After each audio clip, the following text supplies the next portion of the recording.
interpreta a la Biblia. ¿Se dan cuenta? Porque podríamos decir rápidamente cuáles son las manifestaciones de una persona llena del Espíritu Santo. Yo puedo decir, uno que habla en lenguas. Usted primero, antes de interpretar así, tiene que leer lo que dice el capítulo completo, ¿sí? Tiene más propiedad, tiene más credibilidad. Recordemos que nosotros la semana pasada quedamos en que íbamos a contestar todo con la Biblia. Muy bien, ¿preguntas hasta allí? ¿No? ¿Sí? A ver, se me estaba pasando por alto. ¿Cómo obtenemos un contexto remoto? Utilizando concordancia bíblica, utilizando una buena Biblia de estudio, eso sí lo dijimos también, y el conocimiento personal de qué, de las Escrituras. Es importante leer toda la Biblia. Hermanos, que me aburro de la Escritura. Póngase usted a escuchar en YouTube lo que hace la Biblia dramatizada. ¿Se han escuchado? En YouTube usted puede abrir y poner escuchar Biblia dramatizada. Y usted ahí le van contando la historia bíblica paso a paso. Yo me quedé sorprendido como una niña de 11 años, la otra vez, a sus padres los dejó anonadados, dicen, porque ella vino escuchando la Biblia dramatizada durante muchos meses. Los padres hicieron conciencia que estaban mal las niñas y ellos hicieron conciencia y empezaron a escuchar la Biblia dramatizada camino a la escuela y de la escuela a la casa, porque vieron que estaban perdiendo el tiempo sin hacer nada. Y en una que va y viene, dice que la niña empezó a llorar, porque tocó un capítulo donde les hacía ver la condición pecadora. Dice que la niña de 11 años empezó a llorar y ellos se quedaron sorprendidos de ver cómo una Biblia hablada tiene el mismo poder que una lectura que nosotros hacemos. Es que la palabra de Dios no vuelve vacía. Entonces, mis hermanos, usted tiene para diversificar ahorita la tecnología con el asunto de la enseñanza. Muy bien. Preguntas, mis hermanos, hasta aquí, porque vamos a entrar a lo que es la interpretación de las parábolas. ¿Se acuerdan que mandamos algo sobre las parábolas la última semana? Ya. ¿Qué es una parábola? Una historia. Una historia ficticia. ¿Será ficticia? ¿Será originaria, literal? ¿Será verídica? La parábola es un relato de acontecimientos cotidianos que tiene una enseñanza por dentro. ¿Es verdad una parábola o una parábola es una creación histórica? Vamos a leer. La parábola es una historia imaginaria. Vamos a poner aquí imaginaria.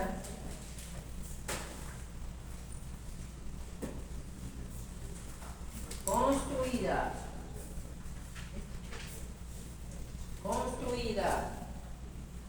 con elementos de la naturaleza. Con elementos de la naturaleza. De la costumbre de la época,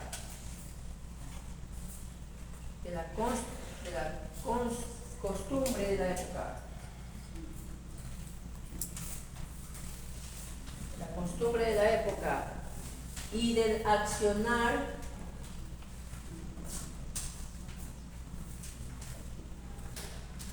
vivir, costumbre de la época, del accionar vivir, que encierra una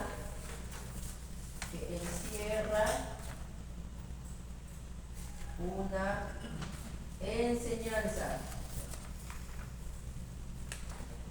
Encierra una enseñanza o lección espiritual o moral. O lección espiritual o moral. Encierra una enseñanza, lección espiritual o moral. Esta palabra encierra la mencionamos ¿por qué? Porque nosotros debemos de tratar de extraer la enseñanza. O sea, la Biblia en su total tiene enseñanzas, pero la parábola tiene enseñanzas un poco más, perdón, un poco más escondidas, lecciones más profundas, para ampliar para ampliar y para enmarcar más un énfasis de lo que se quiere dar a conocer. Por ejemplo, cuando Cristo usó parábolas, Jesús enseñaba las parábolas para enfatizar más su enseñanza. ¿Ya? Hay ocasiones en que no había la ocasión, sino que Jesús daba la enseñanza, aparecía la parábola sin una ocasión. Entonces, la parábola es una historia imaginaria construida con elementos de la naturaleza que tiene costumbres o accionar vivir de los humanos, donde encierra una enseñanza, lección espiritual o moral. ¿Cuál es el conjunto, cuál es el objetivo de la parábola? Transmitir una enseñanza.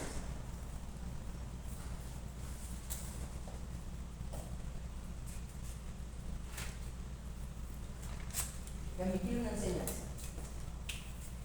Pero hay que meterse a buscar qué hay en la parábola, hay que escarbar, hay que hacer la exégesis, acuérdense. La exégesis es diferente de la eisegesis. ¿Se acuerdan lo que era la exégesis? Es el estudio analítico, ¿no? Exégesis.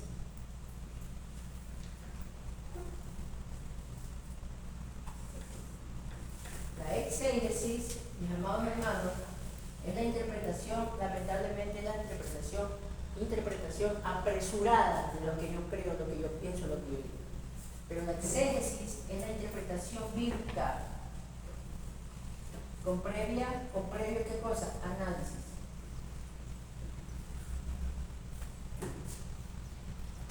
Previamente analizar. Así es, mi hermano. Y para usar exégesis hay que saber hermenéutica. Hay que manejar duro la hermenéutica. En la hermenéutica usted ya va, en este tiempo ya le podemos decir, por ejemplo, usted encuentre Juan 3:16 y empiece a preguntarle el versículo. Usted dice que es difícil hacer un mensaje, hermano. No va a ser difícil cuando usted empiece a preguntarle el versículo. ¿Quién escribió eso? ¿Para qué lo escribió? ¿En dónde lo escribió? ¿En qué circunstancia política lo escribió? ¿Quién estaba gobernando? ¿Con qué objetivo fue escrito? ¿Cómo era la costumbre de aquel entonces donde fue escrito? Y así usted le puede aplicar las mismas preguntas a todos los versículos de la Biblia, si se da cuenta. Entonces, haciendo la hermenéutica, usted ya está amparando una exégesis. Y usted no está dando cuenta que está haciendo exégesis. La hermenéutica nos enseña a utilizar Biblias, diccionarios, concordancias, Biblias de estudio, diccionarios. Nos enseña a usar complementos geográficos, históricos. Eso es la hermenéutica. Nos provee de herramientas, principios básicos, importantes, que no dejan que nosotros perdamos el rumbo de la enseñanza. Y cuando usted ya empieza a utilizar la hermenéutica en un versículo, usted ya está haciendo exégesis. Y usted, sin darse cuenta, puede llegar a ser un buen exegeta. Una persona que interpreta para la gloria de Dios, pero la Biblia correctamente. Si usted no interpreta la Biblia con la Biblia, usted puede caer en la exégesis, o sea, en su interpretación propia. Cuando Pablo se presentaba a predicar y Pedro también se presentó a predicar, ¿se acuerdan lo que dijo Pedro después que vino el Espíritu Santo? Esto está escrito en el libro del profeta Joel. Y predicó. Él no dijo, a ver, yo tengo el Espíritu Santo y esto tenía que pasar. No, él dijo, esto está escrito en el libro de Joel.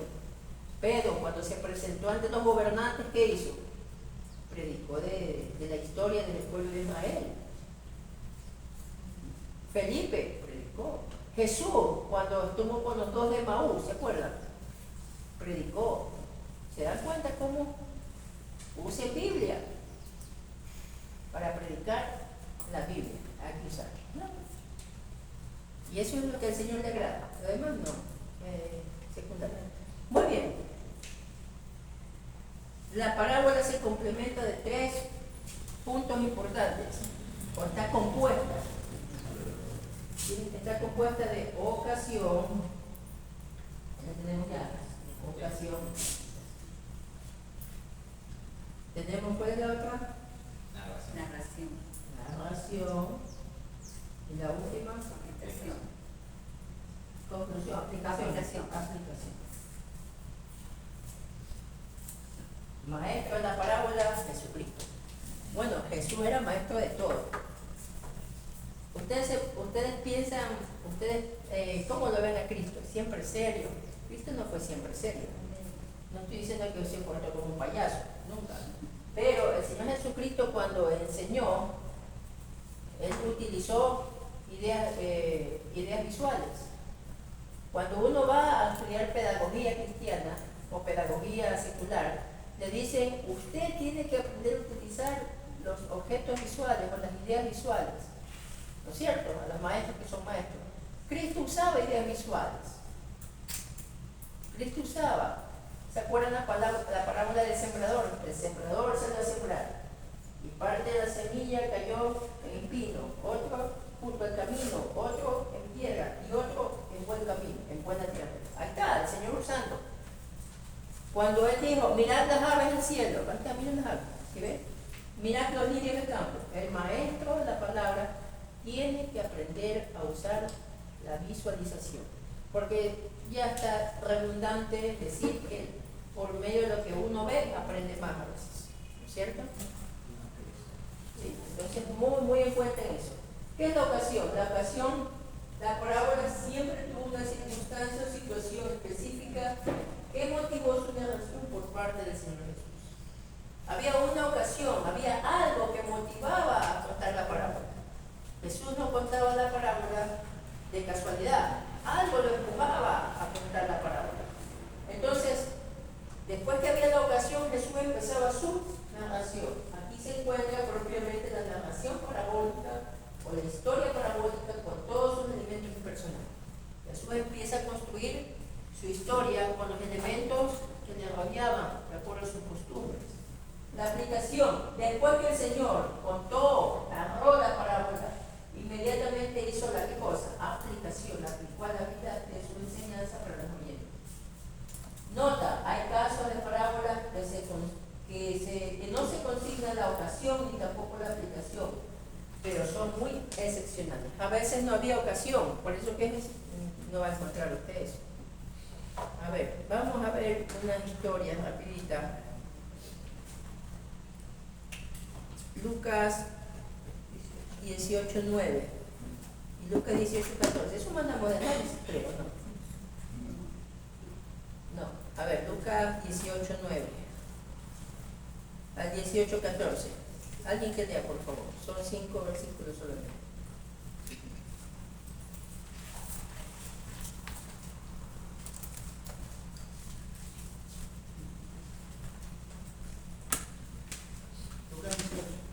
Del 9 al 14, gracias.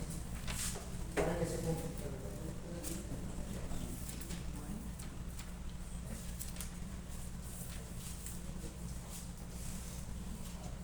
A unos que confiaban en sí mismos como justos y menospreciaban a los otros, dijo también esta parábola. 2 hombres subieron al templo a orar, uno era fariseo y el otro publicano. El fariseo, puesto en pie, oraba consigo mismo de esta manera: Dios, te doy gracias porque no soy como los otros hombres, ladrones, injustos, adúlteros, ni aún como este publicano. Ayuno 2 veces a la semana, doy diezmos de todo lo que gano. El publicano, estando lejos, no quería ni aún alzar los ojos al cielo, sino que se golpeaba el pecho diciendo: Dios, sé propicio a mí, pecador. Os digo que este descendió a su casa justificado antes que el otro, porque cualquiera que se enaltece será humillado, y el que se humilla será enaltecido. Muy bien, gracias. ¿Dónde empieza la ocasión? A ver, divida usted la parábola en los 3 puntos que hemos visto. Estructura la parábola. Estructura la ya no. Bueno, aquí está estructurada ya. El versículo 18:9 empieza la ocasión. ¿Por qué empieza la ocasión? ¿Qué ve usted ahí? A unos que confiaban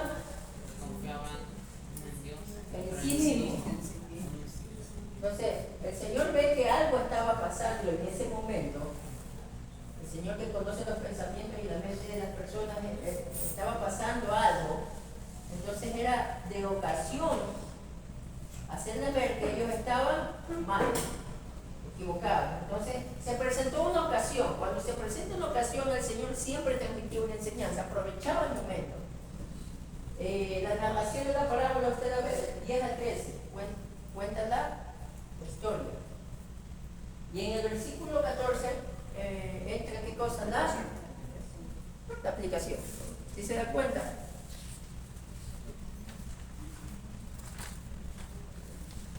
A ver, vamos a otro ejercicio. La parábola de la oveja perdida. Le vamos a dar 4 minutos para que usted estructure la parábola de la oveja perdida, que está en Lucas 15, del versículo 1 al Lucas 15, versículo 7. 7 versículos. Estructure la parábola de la oveja perdida.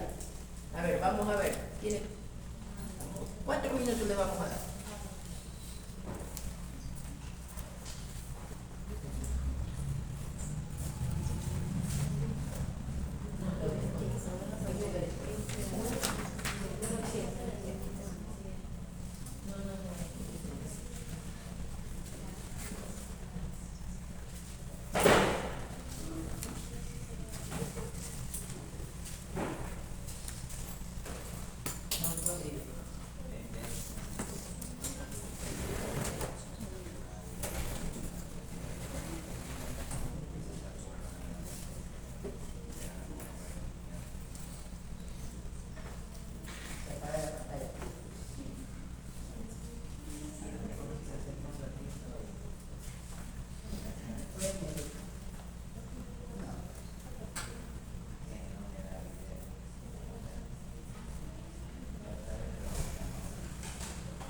¿Ya la tienen? Todavía tienen 2 minutos. ¿Quién la tiene? ¿Ya la tiene? Ya. Vamos a dar el tiempo exacto. ¿Ya?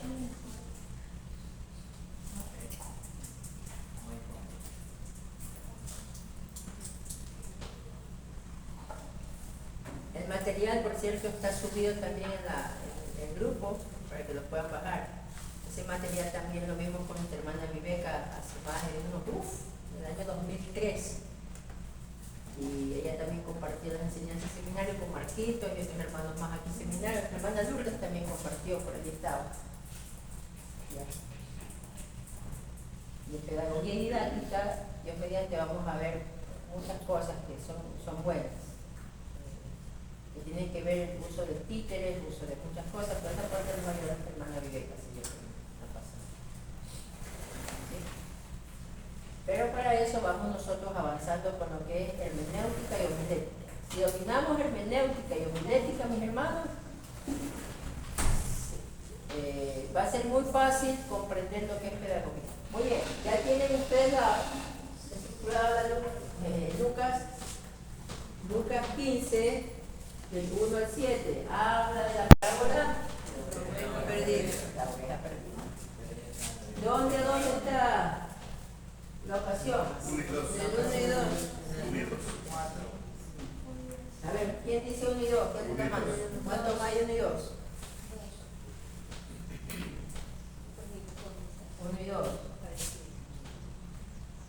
¿La narración dónde está? Del 3 al 5. Del 3 al 5. Del 3 al 6.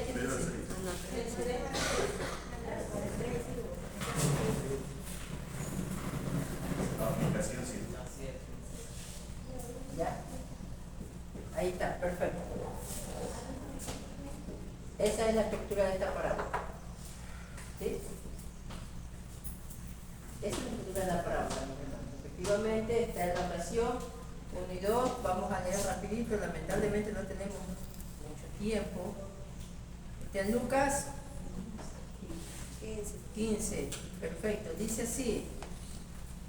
Se acercaban a Jesús todos los publicanos y pecadores para oírlo, y los fariseos y los escribas murmuraban, diciendo: los pecadores recibe y come, y con ellos come.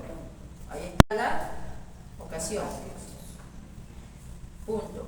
Entonces, él les refirió, contó, narró una parábola diciendo: Si hombre de vosotros teniendo 100 ovejas se pierde una de ellas, no deja las 99 en el desierto y va atrás la que se perdió hasta encontrarla. Y cuando la encuentra la pone sobre su hombro gozoso. Y al llegar a casa reúnen sus amigos y vecinos diciéndoles: gozad conmigo porque he encontrado mi oveja que se había perdido. 7. Aplicación. Os digo que así habrá más gozo en el cielo por un pecador que se arrepiente que por 99 justos que no necesitan cosas arrepentimiento. ¿Se da cuenta? Entonces, si usted estructuró la parábola, está bien. Ayúdese con otras versiones bíblicas. Usted ya estructuró la parábola, pero ahora usted tiene que empezar con el proceso de ¿qué? De extraer la enseñanza de la parábola. Eso lo vemos nosotros ya en homilías. Muy bien. Tenemos un deber. Vamos al capítulo número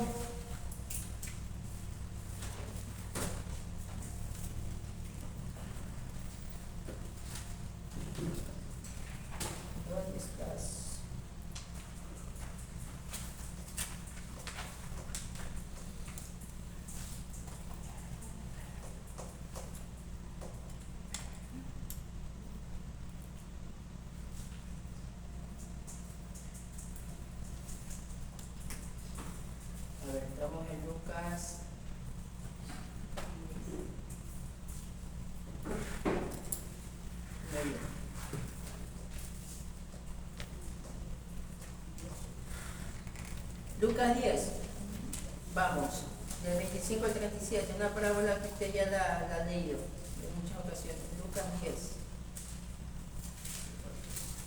¿Quién habla? ¿Cuál?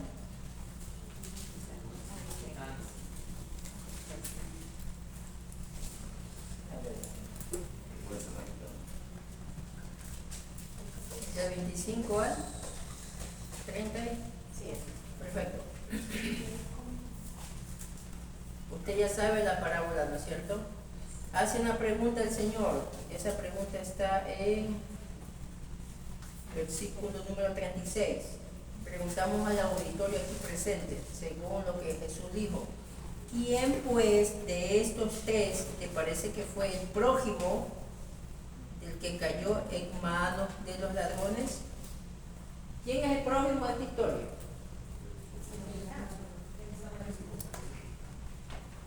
¿Ya? ¿Quién es el prójimo de esta historia? Ya ustedes tienen que saberlo, me imagino. Y ya, si usted está seguro, dígame, ¿sabe qué, hermano? Este es el prójimo de esta historia. Lean lo que está. ¿Quién es el prójimo?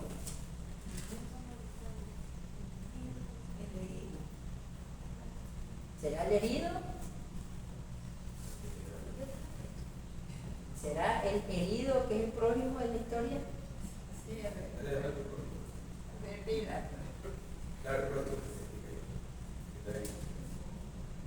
vamos a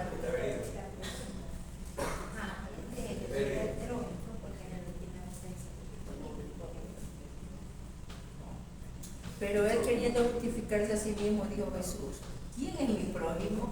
¿Quién es mi prójimo? Mira, ¿quién es mi prójimo en esta historia?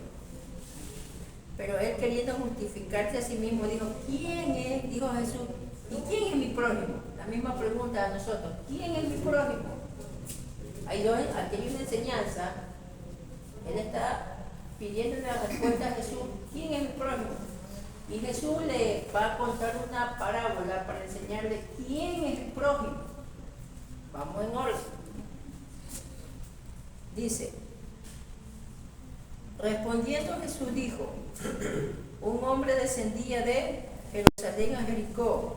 Un hombre descendía de Jerusalén a Jericó. Era un hombre común y normal. Vamos a anotarlo. De Jerusalén a Jericó. Muy bien. Y cayó en manos de ladrones, los cuales lo despojaron y hiriéndolo se fueron. Estaba este hombre herido. Muy bien.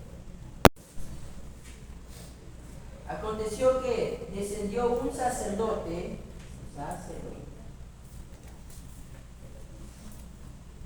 por aquel camino y viéndole pasó de largo. El sacerdote no se metió. Sacerdote, no, cuando dice sacerdote dice católico, no, judío, el pueblo, claro. Estamos en la época de ¿quién? Cristo. Contextualicemos nuestra mente en donde estamos ubicando. Bueno, ¿ya? Aconteció que descendió un sacerdote en aquel camino y viéndole pasó de largo. Asimismo un levita. Mire, un levita, un hombre que tenía la misión y de estar consagrado para el templo. Y también tenía en sus manos la adoración a la alabanza. Tenía la permisibilidad de adoración y dirigir, pero más era consagrado al templo. O sea, igual un adorador, ¿no? Un salmista, como quien dice por el también se fue. Muy bien. Llegando a su lado, pasó el largo. Pero llegó un samaritano. ¿Quiénes eran los samaritanos? En resumen, los samaritanos no se llevaban bien con quién, con los judíos, no se llevaban, tienen una guerra ellos siempre. Samaritanos y judíos éramos en nuestro tiempo pasado peruanos y ecuatorianos, costeños y serranos, o sea, una diferencia. Gracias a Dios eso se acababa. Entonces había esas diferencias. Pero dice que pasó un samaritano y viéndole, que iba de camino, vino cerca de él y viéndole fue movido el samaritano. ¿A quién? El samaritano tuvo compasión. Perfecto, compasión y misericordia. El samaritano tuvo misericordia y compasión de qué? Del hombre. Pongan atención. Y acercándose, vendó sus heridas, echándole aceite y vino y poniéndole en su cabalgadura, lo llevó al mesón y cuidó de él. O sea, lo cogió, lo tomó, se lo llevó, lo curó y etc. Otro día, al partir, sacó 2 denarios y lo dio al mesonero, es decir, lo llevó a un hotel, lo llevó al Hilton Colo, lo llevó ahí, lo fue a hospedar, sacó la visa y le pagó. Mira, yo pago por él, está herido, no lo vayas a botar. ¿Cómo te digo? Y cuidádmele, está en un modo imperativo. Pero aparte también de pagar, él hace énfasis para que lo cuide. Así no puedo dejarle el dinero a pagar. Cuidádmele, está obligándole, cuidádmelo, o sea, está obligando, como está dando una orden, cuidádmelo. Estoy pagando, cuídamelo. Y todo lo que gaste de más, yo te lo pagaré con la Diners Club. Cuando te lo pagaré cuando regreses. Gracias, gracias. Ya.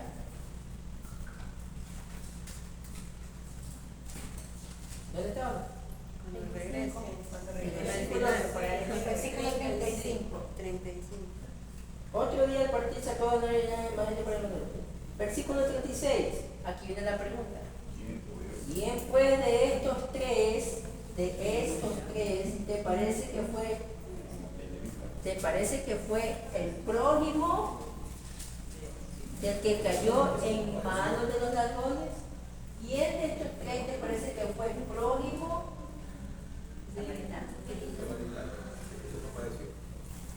del que cayó del hombre? ¿Quién es el prójimo entonces de estos 3? ¿Quién es el prójimo para él?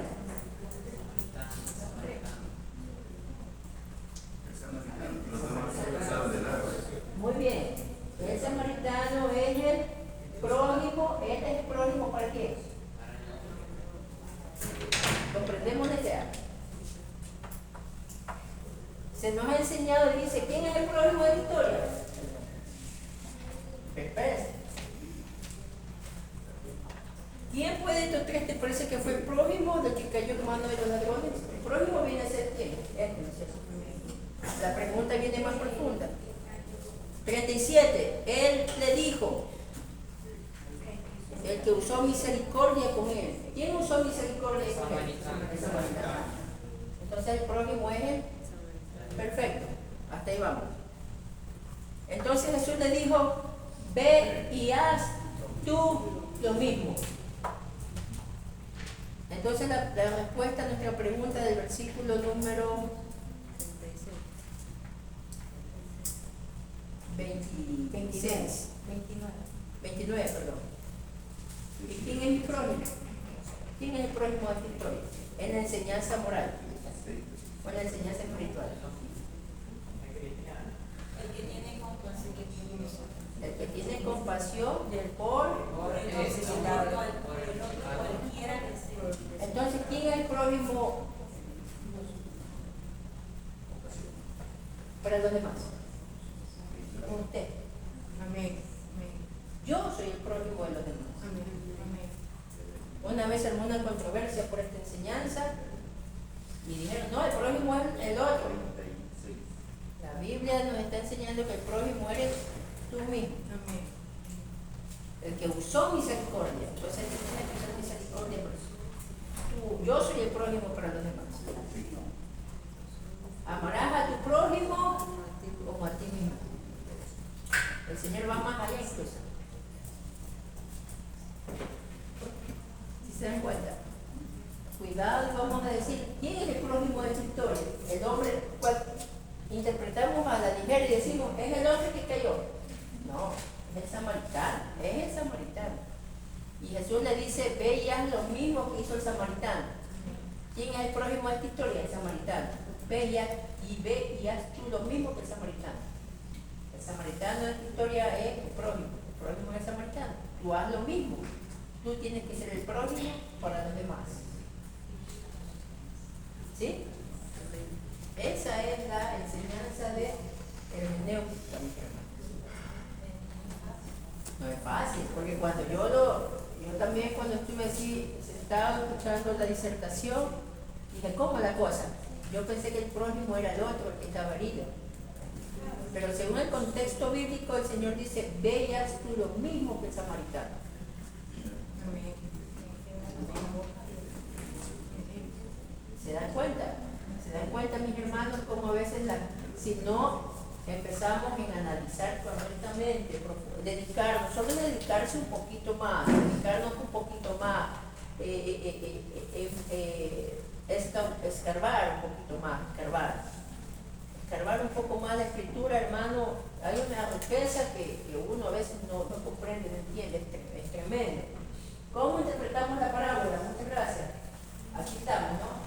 El levita y el sacerdote no fueron prójimos del hombre herido porque no tuvieron misericordia de él ayudándonos. En cambio, el samaritano actúa como prójimo, porque tuvo misericordia del herido sobre los levantes. El Señor, usando el ejemplo, el samaritano enseña quién es el samaritano. Examinar la aplicación que el Señor hace después de dejar la parábola, en el caso de la parábola samaritana. ¿Quién es? ¿Qué es? Y ahí está lo que nosotros decimos. ¿Tienen preguntas allí, mis hermanos? ¿O alguna duda? ¿No? ¿Por qué les mandé esto? Ahora sí, hermano, ¿puede poner la interpretación de las figuras literarias? Esto vamos a verlo rápido. Quedamos cerrados entonces con lo que es la parábola. No, lo que es la figura literaria.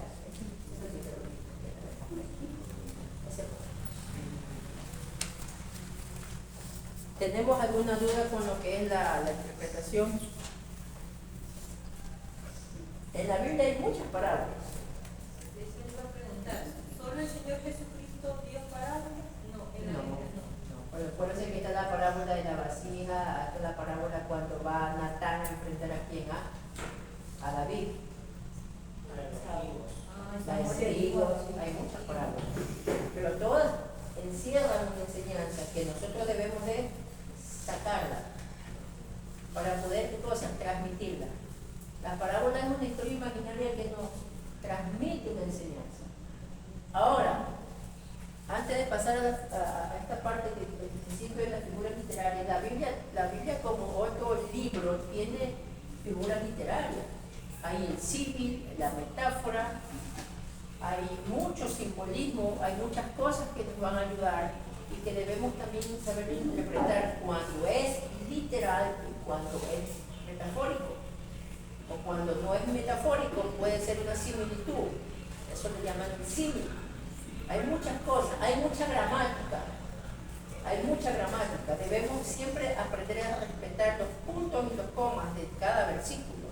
No debemos de abocarnos a una lectura rápida. A ver, quiero que ustedes me definan si Lucas capítulo número 16, si no me equivoco, que habla de la historia de Rico y Lázaro, ¿es o no es una parábola? ¿O qué es? Lucas 16 creo que está. Aquí está. Sí, 19. Vamos acá, vamos. Capítulo. Y habla. 16, 19. Así es, aquí la tengo. Efectivo, está. Había un hombre rico que se vestía de púrpura y de lino fino, X, Y, y Z. Pregunto, ¿es o no es una parábola esta historia? Narración. No es. ¿Por qué? Tiene la razón, pero ¿por qué? Aquí lo dice la perfección.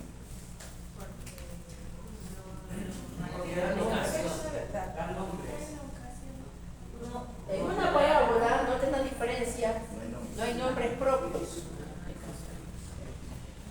En una parábola no hay nombres propios. En una historia verídica existen sí los nombres propios. Cuando hay nombres propios, deja de ser una parábola. Es mejor decirlo, nunca fue una parábola. Por eso cuando dice, había un hombre rico que se vestía, y más adelante dice Lázaro, el padre Abraham, ahí está. Cuando no hay nombres propios, no es una parábola. Cuando hay nombres propios no es una parábola. Muchos han dicho la parábola de Rico y Lázaro, totalmente equivocado, porque si yo digo como un estudiante de la Biblia, la parábola, usted me escucha diciendo a mí la parábola de Rico y Lázaro, indirectamente, en mi ignorancia, yo estoy quitándole la veracidad de la gravedad de la enseñanza que tiene Lucas 16. ¿Cuál es la veracidad de la gravedad? La existencia del infierno, gracias. Si yo digo esto es imaginario, es imaginario. La importancia de aplicar correctamente los capítulos, interpretarlos bien, determina muchas veces una complicidad para que usted sea una persona que alimente bien a la iglesia, o la hace tropezar o la deja enana. Pero es una gran responsabilidad. Por eso usted tiene que leer los comentarios. Los comentarios le van a ayudar a decir, esto no es una parábola. Mucha gente lamentablemente dice en los altares, la parábola de la lectura se lo equivocado. La clave cuál es? Está con sonido de allá abajo. Me hizo poner. Entonces, viene con la seriedad del caso de que nosotros debemos de aprender a reconocer bien la escritura bíblica. La interpretación panorámica de nuestro contexto, de nuestro texto, tiene que ser muy precisa, con lineamientos hermenéuticos. Es lamentable porque a veces sí hay gente que dice, la parábola de los Lázaro, equivocado. Porque si yo acepto eso, estoy diciendo que es algo imaginario, que no es real. Pero la Biblia dice que es real. No puede ser imaginario. ¿Por qué? Porque hablamos en hermenéutica, hay nombres propios. En una parábola no hay nombres propios. Usted lea las parábolas y se va a dar cuenta de la gran diferencia. ¿Preguntas hasta aquí? No. Ahí está, muy bien, gracias. Estamos en adoración. Principio de figura literaria, la Biblia como, estamos en otro tema, ¿ya? La Biblia, como cualquier otra obra literaria, también expresa ideas o conceptos por medio del lenguaje figurado. Este lenguaje no debe entendérselo literalmente tal como se lo lee aquí en puntillas, sino como un lenguaje figurado. Veamos algunas figuras literarias. Dice, la metáfora ocurre cuando se establece una semejanza entre dos cosas que no son iguales. Por ejemplo, su rostro es una luna plateada. Las dos cosas no iguales entre las que se establece la semejanza son el rostro de la persona y la luna plateada. La semejanza se realiza mediante el uso del verbo ser. En la general, aunque a veces no ocurre, así como ejemplo Mateo 5, 13a y 14a. ¿Qué dice Mateo 5, 13a? Vosotros sois la 13a y 14a. ¿Qué dice? La sal de la tierra. ¿Usted es sal? No, literalmente no es sal. Pero metafóricamente usted es como la sal. O sea, se la representa a usted como si fuera la sal. De manera metafórica, perdón. Metafórica. Usted tiene que ser sal. Metafóricamente. La metáfora. Sí. Vosotros sois la luz. Metafóricamente hablando. Soy luz. Metáfora. Avancemos. Esto es algo que nos enseñan en los colegios, hermanos. Y esto es algo muy básico. O sea, es importante. No podemos nosotros dejarlo por un lado. El símil. Esta figura consiste en la comparación de dos cosas. No son iguales mediante las palabras comparativas como así, semejante a, ejemplo. El atleta corre como ¿se ve esto? Pasó volando como. Las dos cosas no son iguales entre las que se hace la comparación. Son atleta, persona, gaceta, animal. Ejemplo, Salmo 42:1 que dice, como el ciervo brama, así brama. Transmite la enseñanza del anhelo desesperante de qué cosa, de alimentarse de Dios. Tiene sed de Dios. Mira que hay figuras literarias bastante en la Biblia. Los diccionarios, los comentarios nos van a ayudar. Usted cuando entre a interpretar Biblia, usted puede decir, bueno, aquí vemos el sí, si usted quiere lo dice, si no, no. Avancemos. Hipérbole. Esta figura ocurre cuando se exagera una cosa. La exageración puede ser aumentado o disminuyendo la cosa. Ejemplo, todo el mundo me odia, pero si usted no lo conoce ni en Colombia ni en Perú, todo el mundo está exagerando, ¿no es cierto? Esa es una hipérbole. Todo el mundo me odia. Hablar de todo el mundo significa todas las personas del mundo, y esto realmente no puede ser así. Aquí hay una hipérbole por aumento de la realidad. Cuando me lo contaron se me paralizó el corazón. Hay exageración. Puede haber sucedido, no estaría vivo contando. Ahí hay dos ejemplos, Juan 21:25 y Juan perdón, sí, puede ser 20:17. A ver, leamos Juan 21:25 porque se me está. Juan 21:25. Ya lo encontró.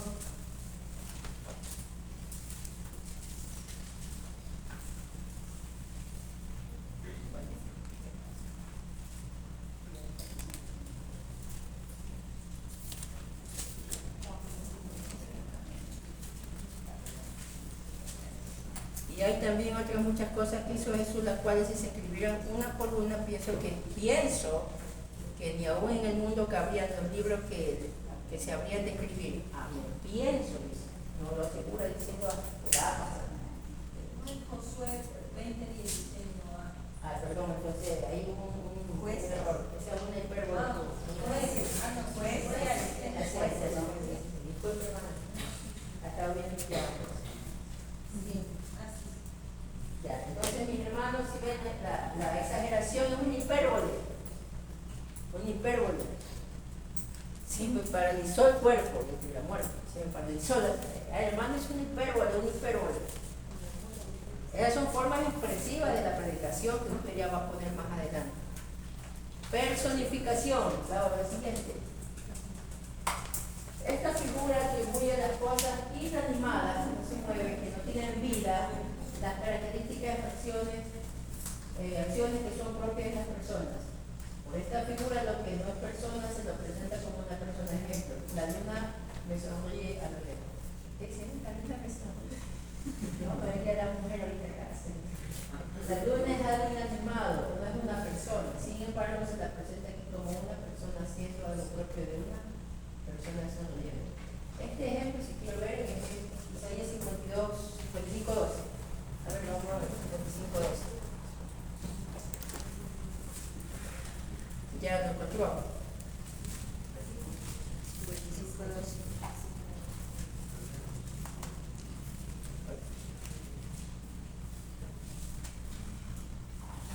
Léalo sin miedo.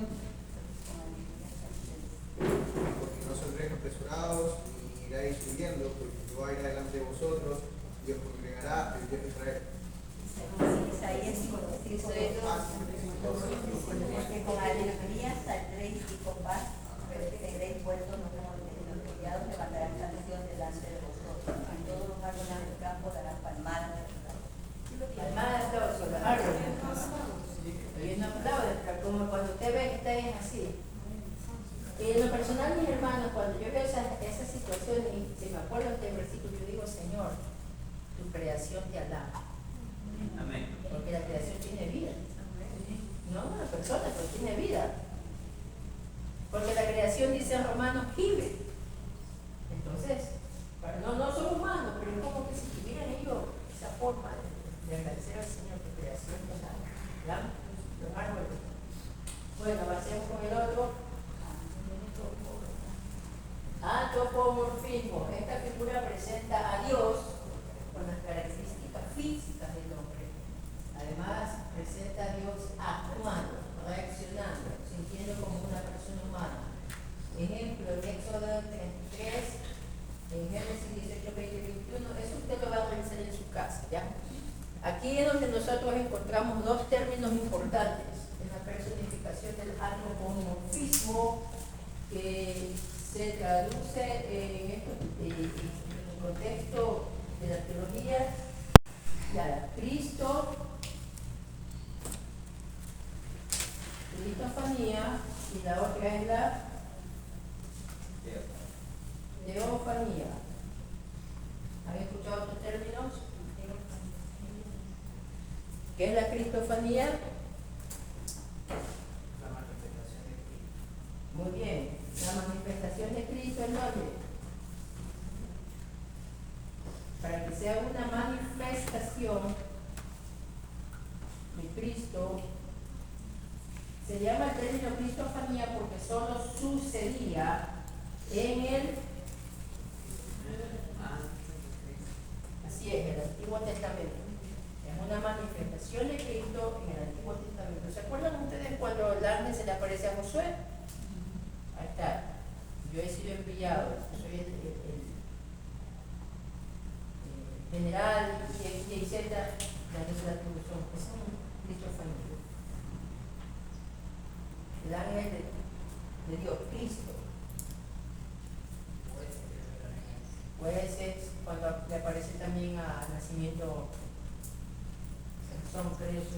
Bueno, la aparición de Cristo en el Antiguo Testamento se llama cristofanía. Ya en el Nuevo Testamento ya no se llama cristofanía, solo en el Antiguo Testamento. ¿Qué es una teofanía? La manifestación de Dios.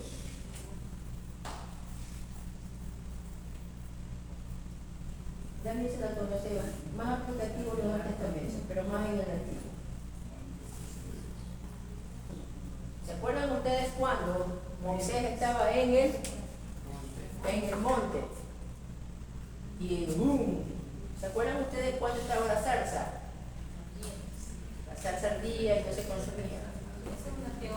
Teofanía. No, porque aquí está la Trinidad y la zarza está la Trinidad. La Trinidad completa es teofanía. Eso sucede en el Antiguo y en el Nuevo. Más en el Antiguo pasó. Bueno, cuando hubo las manifestaciones de todo lo que nosotros podemos acordarnos de lo que hemos leído. Cristofanía, teofanía, ahí están los términos. Antropomorfismo, perdón. Ahí vemos las características de Dios también, en esta parte se le atribuye. ¿Han escuchado ustedes el brazo poderoso de Dios? El brazo extendido, esa es una personificación. Pero de la personificación sale la rama que la conocemos como la cristofanía o la teofanía. Son muy cercanos.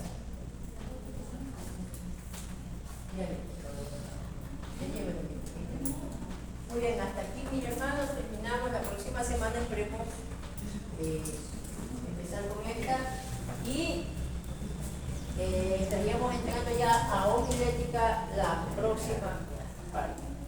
Los hermanos que no han podido asistir, se lo han perdido, si ellos quieren, hablen con ustedes, que hablen con la hermana Verónica para poder proceder a dar una clase aparte. Si se quieren ellos, claro, ¿ya? Para ponerlos al día. La otra semana veremos nuestra última clase de hermenéutica, Dios mediante, y mandaremos unos deberes, unos ejercicios.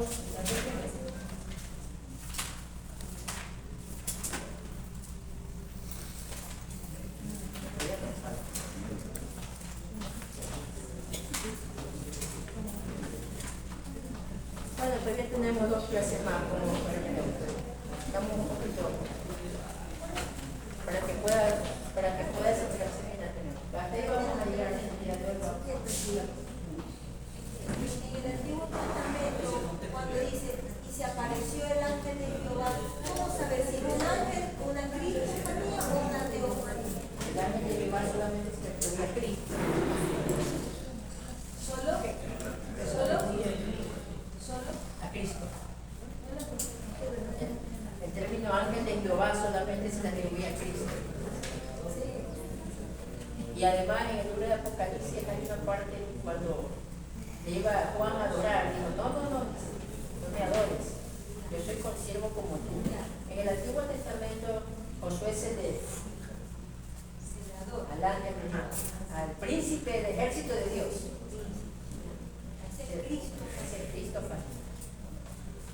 Todo lo que representa la manifestación, la aparición de Cristo por momentos en el Antiguo Testamento se llama cristofanía.